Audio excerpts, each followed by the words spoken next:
There's news, there's sense and there's nuisance. This show is all about that last bit. Diwali के long weekend का अच्छा utilisation कोई हमारे dear leader से सीखे. How to be a Shiv भक्त, how to be a Ram भक्त, how to be a देश भक्त. We got to learn all of this from Modi ji within one long weekend. देवभूमि में नमो साधना से जुड़ी हर तस्वीर हम आपको दिखा रहे हैं. हर तस्वीर 8-8, 6-6, 4-4 तस्वीरें हमें जी न्यूज में ही नहीं हर चैनल में देखने को मिली फुल स्क्रीन. और ये देखिए तस्वीरें आपको दिखा रहे हैं. ये 8 तस्वीरों के जरिए हम प्रधानमंत्री नरेंद्र मोदी की आध्यात्मिक यात्राओं को लेकर आपके सामने आए हैं. जब वे प्रधानमंत्री नहीं थे, जब वे मुख्यमंत्री नहीं थे, उससे पहले जब वे राजनीति में भी अपना कदम नहीं रखे थे, तब प्रधानमंत्री नरेंद्र मोदी इन्हीं हिमालय की वादियों में रहा करते थे और यहाँ पर वे पूजन अर्चन करते थे. केदारनाथ से लेकर बद्रीनाथ तक चारों तरफ आज नरेंद्र मोदी की भक्ति दिखाई देगी. भक्ति के इस जरिए शक्ति हासिल करने की उनकी ओर से कोशिश की जाएगी. Come on ABP, I think you can up that a bit. ईशवे नमः बाहुभ्याम उतते नमः. तो ये तस्वीरें आप देख रहे हैं, एक बीच की तस्वीर आज की जब प्रधानमंत्री नरेंद्र मोदी केदारनाथ पहुंचे हैं बाबा के दर्शनों के लिए. The Prime Minister knows all the mantras himself and he recites those, he chants those mantras himself as the puja is carried out. The Prime Minister told all this to Gaurav Sawant himself. Entire PR how to do. Now, Shiv Ji is supposed to be the symbol of detachment from worldly affairs. When he meditated, he withdrew from the world, took to the Himalayas and shunned the public eye. In 2022 though, when Shiv Bhakts meditate, it has to happen in full public glare. मतलब अगर आपने शिव जी की पूजा करी और किसी ने आपकी पूजा करते हुए तस्वीर तक नहीं खींची तो हम उसे पूजा कैसे मान सकते हैं यार? इट्स नॉट पूजा. जब भी प्रधानमंत्री यहाँ जाते हैं तो एक गजब का उत्साह, एक गजब का तेज उनके चेहरे पर नजर आता है. वैसे मोदी जी से ज्यादा गजब का उत्साह मुझे और कहीं नजर आता है. उम्र के जिस पड़ाव में प्रधानमंत्री हैं, उस उम्र में भी ऐसा लगता है कि कोई युवा मानो दर्शन करने के लिए, धार्मिक टूरिज्म के लिए, उसे बढ़ावा देने के लिए वहां पर पहुंचा हो. तो हमारे जैसे जो लोग हैं, जो देश के युवा हैं, वो कैसे प्रधानमंत्री की तरह फोकस्ड और उतने एडवेंचरस और साथ ही उतना उत्साह और उतने शक्तिशाली हों. फोकस्ड, एडवेंचरस, शक्तिशाली और कोई एडजेक्टिव रह गया? If you think the question was absurd, just listen to the answer. ये जो अलग अलग प्रकार का टेररिज्म चल रहा है ना, उसको मिटाना है तो जो है ये spiritual, religious, health, wellness, tourism ये जरूरी है. टूरिज्म नहीं होगा तो टेररिज्म होगा. टूरिज्म नहीं होगा तो टेररिज्म होगा. रामदेव जी, मोदी जी is going to Kedarnath, not Amarnath. Next up, how to be a Ram Bhakt. The long weekend continues. आज का दिन गजब का है, ऐतिहासिक है, अद्भुत है, अकल्पनीय है. क्योंकि आज जब अयोध्या नगरी मुस्कुरा रही है, इतरा रही है, अपने राजा के आगमन की तैयारियां कर रही है. गजब, ऐतिहासिक, अद्भुत, राजा के आगमन की तैयारी. I'm really confused if Rubika ji is talking about Ram ji और मोदी जी. वैसे थोड़ा काम डाउन रूबिका जी, थोड़ा काम डाउन. अपने शासन में, अपने प्रशासन. अरे और शुक्र है अल्लाह का मैं बच गई, शुक्र है राम का कि मैं गिरने से यहाँ पर संभल गई. रूबिका, राम जन्मभूमि में शुक्र है अल्लाह का और फिर राम का शुक्र. एज अ राम भक्त यू शुड नो, राम का शुक्र नहीं मनाते हैं, राम जी की हमेशा कृपा होती है. In case you were confused who actually saved Rubika, Allah or Ram, Rubika's co-anchor made it pretty clear. प्रभु श्री राम का आशीर्वाद है कि वो अपने भक्तों को गिरने नहीं देते हैं, तो आप गिर ही नहीं सकती थी. I am not fully satisfied. Rubika, to prove your proper Bhakt credentials, you shouldn't have stopped at Ram. बिल्कुल अद्भुत, अविश्वसनीय, अकल्पनीय. Oh my God. शुक्र है अल्लाह का कि मैं बच गई. वैसे शुक्र है राम जी का भी. I would really like to thank Ram ji कि मैं बच गई. शुक्र राम जी का ही नहीं, लक्ष्मण जी, सीता जी का भी मैं शुक्र मनाना चाहूँगी. और रही बात भगवानों की, तो फिर कृष्ण जी क्यों पीछे रहे, मैं कृष्ण जी का भी बहुत बहुत शुक्र मनाना चाहूँगी. और लक्ष्मी और गणेश तो आजकल फैशन में हैं ही, तो मैं लक्ष्मी और गणेश जी को भी बहुत तहे दिल से थैंक यू कहना चाहूँगी.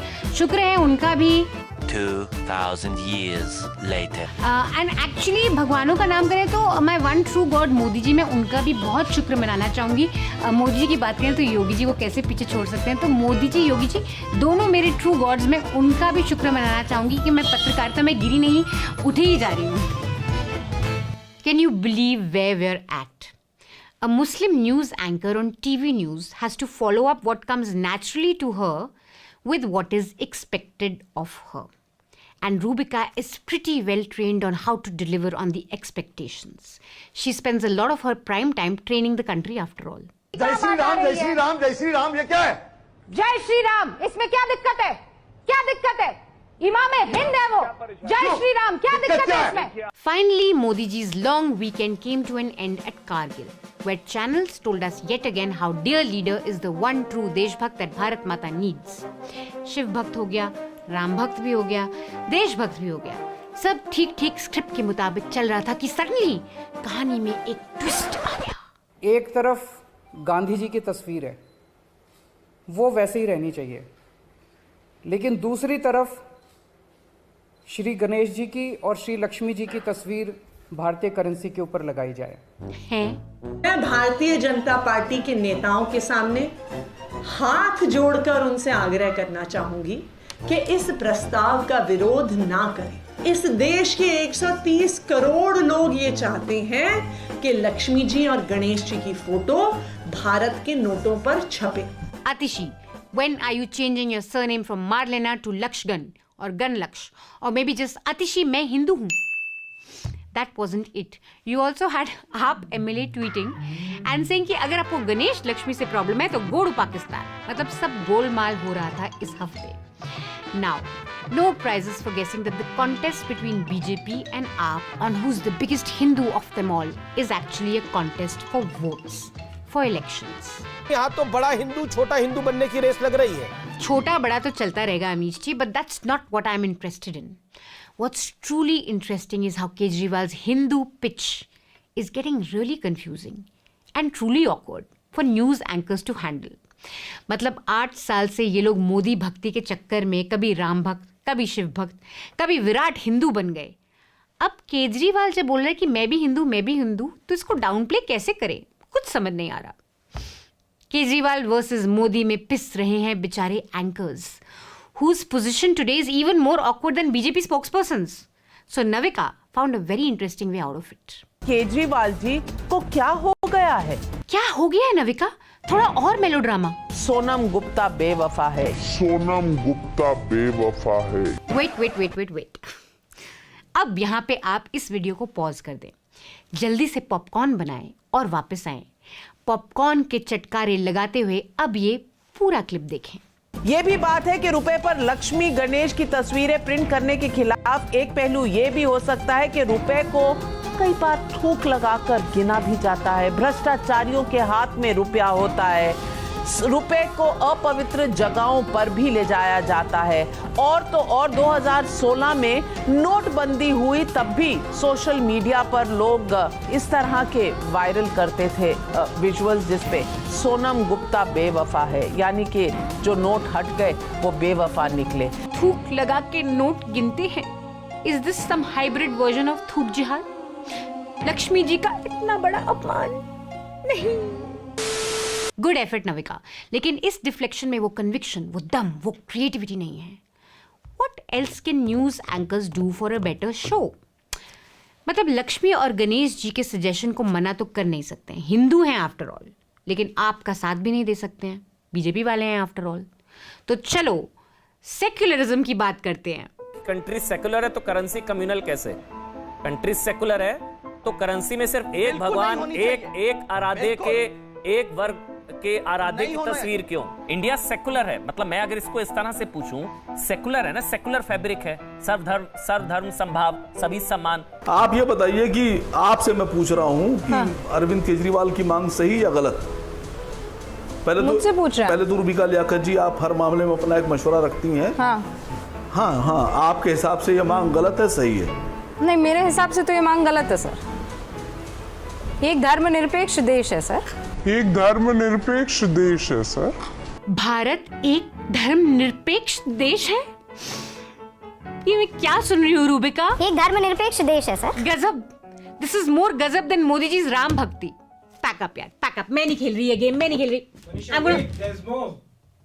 There's more. भारत एक धर्मनिरपेक्ष देश है और एक धर्मनिरपेक्ष देश में धर्म को पैसे से यानी करेंसी से दूर रखना चाहिए।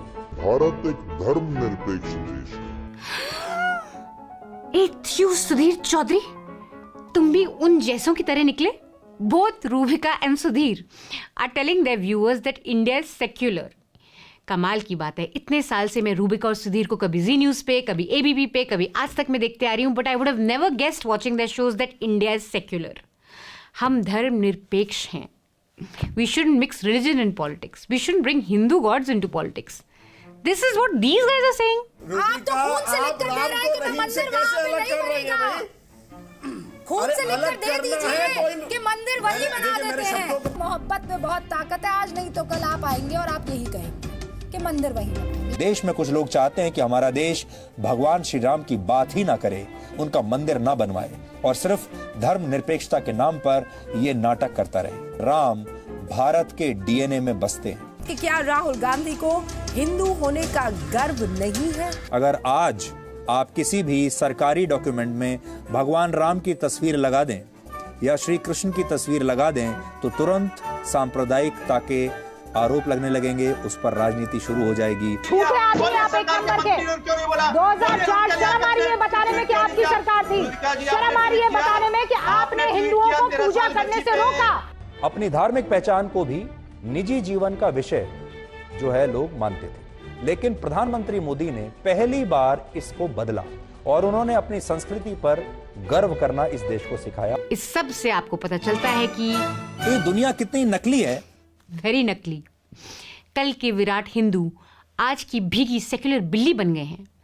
मतलब यार, हिपोक्रेसी की भी सीमा होती है। अगर ये गणेश लक्ष्मी वाला आइडिया पहले मोदी जी को ध्यान करते हुए आया होता तो सुधीर, रूबिका, नविका एक दूसरे के ऊपर गिर रहे होते टू प्रूव कि what a great idea sir ji. Modi ji ने कहा है तो कुछ तो सोच के कहा होगा, लेकिन केजरीवाल ने बोल दिया तो धुन बदलनी पड़ी। बिग धर्म संकट। हिंदू धर्म बढ़ा या पार्टी बढ़ी? और तो और Sudhir went into a proper dark zone. Arvind Kejriwal और आम आदमी पार्टी मीडिया को बहुत अच्छी तरह से समझते हैं। वो जानते हैं कि मीडिया में दिन भर कौन से मुद्दे छाए रहेंगे और वो कौन सा ऐसा शगुफा छोड़ें कि सारे दिन मीडिया में उसी पर बहस होती रहे, और इसीलिए उन्होंने ये किया। सुधीर जी, आपका ये कहना है कि अरविंद केजरीवाल हिंदुत्व मीडिया अटेंशन के लिए कर रहे हैं, क्योंकि उन्हें मीडिया के बारे में अच्छे से पता है कि मंदिर मस्जिद, मंदिर लक्ष्मी गणेश करके उन्हें मीडिया कवरेज मिलेगी, और मिली। And somehow you are using this as an example to show us how the politics of the country has failed, how politicians have failed. Funny, because to me it shows a total failure of the news media ecosystem. AAP is entering the Gujarat poll race, and so the spotlight should be on the party's work in Delhi and Punjab. AAP ने पंजाब में बड़े बड़े वादे करके अब तक किया क्या है? And is this a party that actually has a vision and the political acumen to run proper big states? Moreover, what is Kejriwal's politics beyond promising free electricity? How robust is the AAP's Delhi school model? How much of it is PR and how much of it is ground reality? The BJP, which has been in power in Gujarat for more than 20 years, needs to answer some really tough questions. Gujarat fares poorly on many social indicators. Gujarat's sex ratio is 919 women against the national average of 943 for every 1,000 men. What about Beti Bachao? Gujarat has 28 colleges for every 1 lakh people. Beti padhegi kahan? There's the problem of primary school education and massive agrarian distress.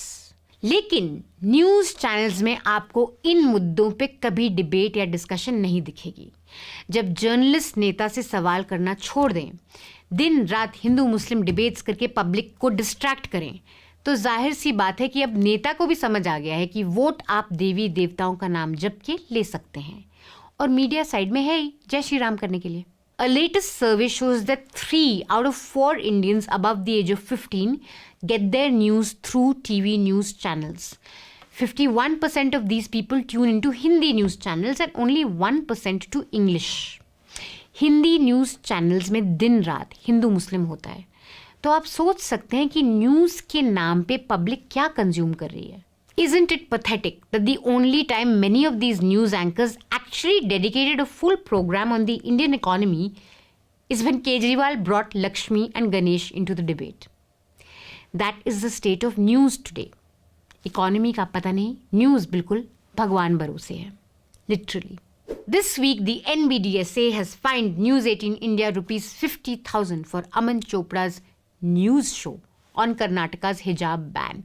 Just listen to some of the excerpts from this show. मुस्कान की ढाल है और ये जवाहरी आतंकवादी की बहुत जहरीली चाल है, क्योंकि हिजाब विवाद में अब आतंकवादी संगठन अलकायदा की एंट्री ने हिजाब वाली गजवा गैंग के चेहरे पर से पर्दा हटा दिया है. जो आतंकियों की सोच होती है ना कि महिलाएं तो पर्दे में रहेंगी, मुस्लिम महिलाएं पर्दे में रहेंगी तो ही सही रहेंगी, ये अल जवारी और आतंकवादी संगठन ये लोग थे इस पूरे विवाद के पीछे, अंतर्राष्ट्रीय टुकड़े गए. The order said that this program violated principles of impartiality, neutrality, fairness, good taste and decency. वैसे अमन एंड डिसेंसी का वही रिश्ता है जो पतंजलि घी और पानी का है. They just don't mix. हम तो कब से कह रहे हैं. My favorite bit from the order was this. Chopra had acted in flagrant disrespect of the Code of Ethics and Broadcasting Standards the authority held, and News 18 India would be well advised to guide and train its anchor on how to conduct debates on such sensitive issues. News 18 वालों, सुना तुमने? Train your anchors, train your Aman ki no Asha type chintus. Now, the NBDSA acted on a complaint by a tech ethics and safety professional, Indrajit Ghorpade. Good on you, Indrajit. We need more people like you.